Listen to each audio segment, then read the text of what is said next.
안녕하세요. 통통테크 구독자 여러분, 서영입니다. 기아자동차의 중형 세단 K5의 출시가 부쩍 다가왔습니다. 11월에 출시가 될 것으로 알려져 있죠. 대략 한 달 뒤면 이 실물을 만나볼 수 있는 건데요. 워낙 인기가 좋은 차다 보니까 벌써부터 이 온라인에 다양한 유출샷들이 공개가 되었습니다. 전체적인 이 느낌이 풀체인지답게 많이 바뀌었는데요. 근데 또 어떻게 보면은 아주 놀랄 만큼 많이 바뀌진 않았다, 이런 생각도 또 들어요. 상당히 스포티한 느낌은 들지만 K5만의 정체성은 살려놓았구나 라는 판단이 좀 드는 건데요. 이 스포츠 쿠페 같은 바디감, 이 실루엣은 마치 스팅어를 좀 닮은 것 같다는 생각이 들지 않으신가요? 전면부 인상을 만드는 기아 패밀리룩인 호랑이 코 그릴이 더 커졌습니다. 예전엔 호랑이 코였다면 이제는 호랑이 마스크다, 이렇게 표현을 해도 될 것 같아요. 이 K7도 페이스리프트를 거치면서 전면부 그릴이 커졌었는데요. K5 역시도 풀체인지를 통해서 전면부의 그릴이 커진 인상을 좀 더 강인하게 만들어주는 그런 디자인의 변화가 보입니다. 사실 수입차 중에서도 이런 변화들을 꽤 찾아볼 수 있어요. BMW 같은 경우도 신차가 나올 때마다 그 BMW의 코, 키드니 그릴이 커지고 있죠.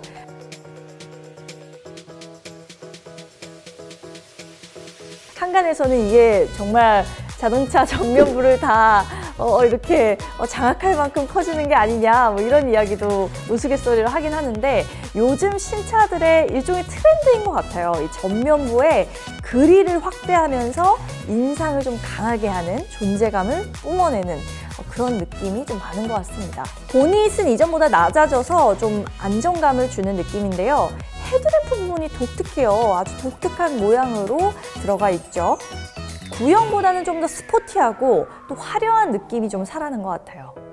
이 헤드램프는 아마 소나타처럼 3가지 버전으로 나올 것 같다고 예상을 해보고 있는데요. 4구 램프, 3구 램프, 그리고 벌브형, 아마 이렇게 구성이 되지 않을까 싶습니다. 측면부는요, 전 세대보다 길어졌다고 하죠. 경쟁 모델인 소나타랑 비교를 해보면 전장이 5mm 정도 늘어나고 이 휠베이스 역시도 10mm 정도 늘어났다고 합니다. 실제로 2열 공간이 그래서 더 넓어졌다고 하는데요. 이건 뭐 실물로 봐야 알겠지만 또 기대가 되는 부분이기도 합니다. 이 리어 부분의 루프라인은 세단치고는 좀 긴 편이에요. 전륜구동의 세단이잖아요, 이 K5가. 그런데 마치 후륜구동의 스포츠 세단 같은 느낌을 주기도 합니다. 이 C필러 디자인 역시 굉장히 날카롭고 특이해졌어요. 좀 더 영하고 또 젊은 느낌이 살아난 것 같죠? 후면부에서 가장 눈에 띄는 건 이 번호판이에요. 번호판의 위치가 아래로 이렇게 내려왔습니다. 개인적으로 가장 마음에 드는 변화 중에 하나는 테일램프에 턴 시그널이 적용이 된다는 점인데요. 턴 시그널 램프는 램프가 순차적으로 또르르 이렇게 전등하는 그런 방식의 램프를 말하죠. 이게 후면부에서 볼 때 항상 굉장히 예쁘다라는 생각을 하는데, 이번 K5의 풀체인지 모델에서도 만나볼 수 있을 것 같아요.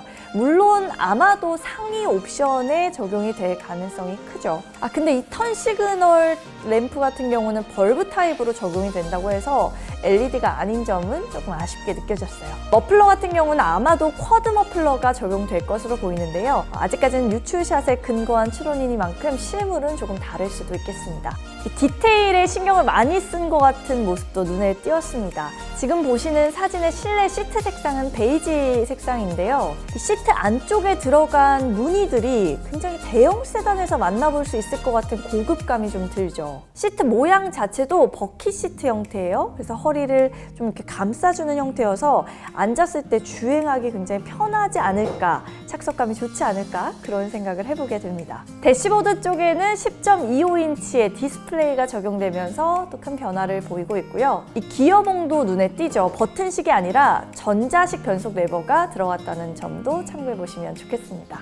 2열에는 이렇게 스키스루도 있어서 스키 장비라던가 얇고 긴 물건을 차에 싣고 빼기에 좀 용이할 것 같아요.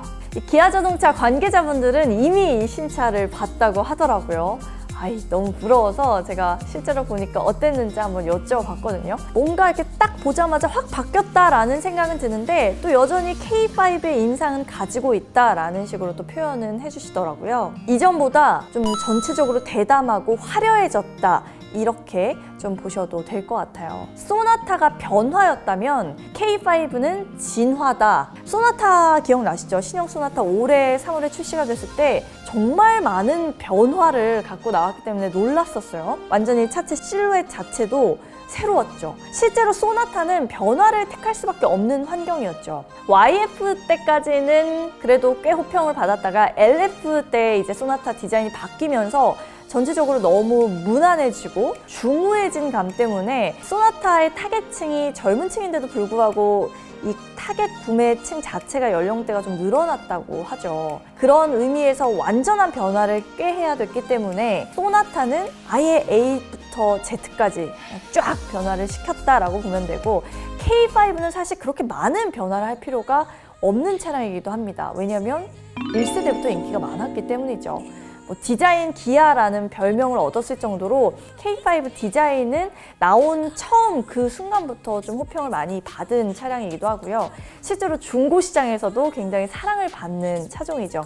지금도 K5를 좋아하시는 분들이 꽤 많고요. 그러다 보니 무리해서 이 디자인을 확 변화시키기보다는 어느 정도 진화를 이루는 선에서 디자인 방향성을 가져가지 않았을까 하고 생각이 듭니다. 실제 기아 자동차의 차세대 디자인 철학이요, 동적인 순수성이라고 해요. 동적인 순수성. 아니 뭐 이거 소리 없는 아우성 이런 거 아닌가?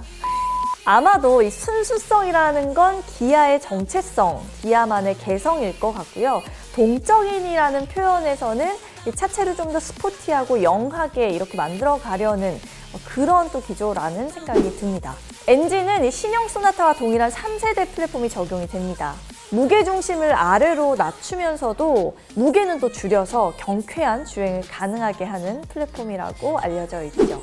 구체적인 라인업은요, 스마트 스트림 2.0L 가솔린, 1.6L 가솔린 터보, 그리고 하이브리드로 구성이 될 것이라고 예상하고 있습니다. 기존 K5의 라인업을 그대로 구성할 것이라는 예상을 하고 있는 건데요. 여기에 아마도 LPG 라인업이 추가가 될 것입니다. 정부의 미세먼지 저감 대책의 일환으로 이제 일반인에게도 이 LPG 차량이 구매가 허용이 됐잖아요. 그래서 신형 소나타에서도 LPG 라인업이 있었는데 역시나 K5에서도 LPG 라인업은 만나볼 수 있을 것 같아요. 다만 신형 소나타와 마찬가지로 디젤 라인업은 제외가 될 것으로 추측하고 있습니다. 소나타와 비슷하게 이렇게 라인업이 구성될 가능성이 크니까요. 이번 K5가 출시되면 또 이 소나타와 같이 아주 가파른 경쟁이 시작될 것으로 보이는데요. K5와 소나타의 상품성을 좀 비교할 만한 가장 중요한 잣대는 첨단 사양이 될 것 같아요. 디자인 측면에서 보면 신형 소나타 자체도 굉장히 혁신이었죠. 기아차도 많이 변화해서 나오겠지만 소나타만큼의 임팩트 정도일 겁니다. 엔진 플랫폼은 이 두 차량이 동일하게 공유를 하고 있기 때문에 뭐가 좋다 우열을 가리기가 아예 어려운 상황이고, 디자인 엔진 측면에서 그렇다면 결국 남은 건 첨단 주행 사양, 안전 사양 이런 부분들이 아닐까 싶어요. 신형 소나타는 실제 이러한 전략 때문이었는지 굉장히 많은 최첨단 기술들을 차량에 적용시키면서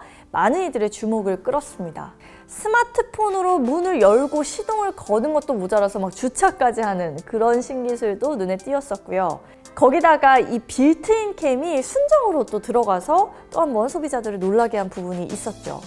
사실 K5는 아직까지 이렇다 할 첨단 사양이 이렇게 적용됩니다 하는 정보가 공개되진 않은 상황이에요. 하지만 신형 소나타가 나온 지도 벌써 반년 이상이 지났습니다.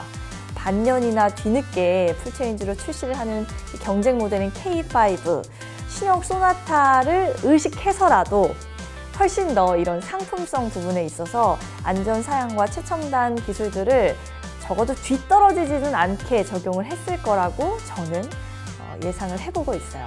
특히 제가 올해 CES에 가서 이 기아 자동차의 미래 그 철학과 방향성 이런 것들을 그 부스에서 체험을 했었던 영상 혹시 보셨는지 모르겠는데요.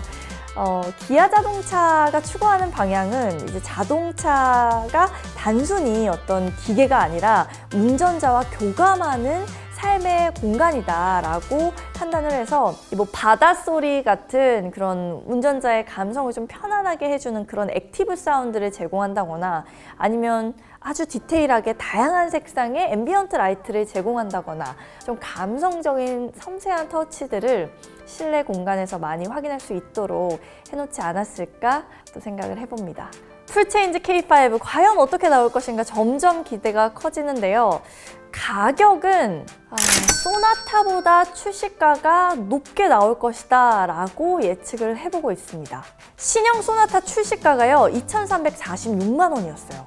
그런데 구형 K5의 출시가는 2,225만 원입니다. 약 한 100만 원가량 차이가 나는 수준인데요. K5가 완전히 풀체인지가 되면서 뭐 사양도 좋아질 거고 상품성도 더 올라갈 거고 그러면서 가격을 분명히 올릴 거란 말이죠. 풀체인지를 하면서 그래도 한 100만 원가량은 올리지 않을까라고 생각을 해보는데 아마도 소나타와 비슷해지거나 사실 더 많은 가능성으로는 소나타보다 약간 더 비싸게 출시가가 책정이 되지 않을까 싶어요. 물론 이것도 옵션을 더하고 하다 보면 또 달라지는 부분이겠지만 출시가 측면에서는 K5 이 풀체인지라고 하면서 우리를 너무 오래 기다리게 했잖아요. 왠지 업그레이드는 많이 되겠지만 그만큼 가격도 많이 오를 것 같다라는 생각은 어쩔 수 없이 드는 것도 사실이네요. 물론 이 가격 대비의 뭐 고급감 이런 부분들은 실물로 봐야지 정확히 확인을 할 수가 있을 것 같습니다. 늘 그랬듯이 또 이 신차 출시의 현장에서도 아주 빠르게 가서 여러분들께 정보를 전해드릴 테니까요. 그때까지 구독 버튼 누르시는 거 잊지 마시고 좋아요와 또 댓글도 많이 남겨주시고요. 저는 또 다음 콘텐츠로 찾아오겠습니다. 안녕! 신차 발표회 현장에서 만나요.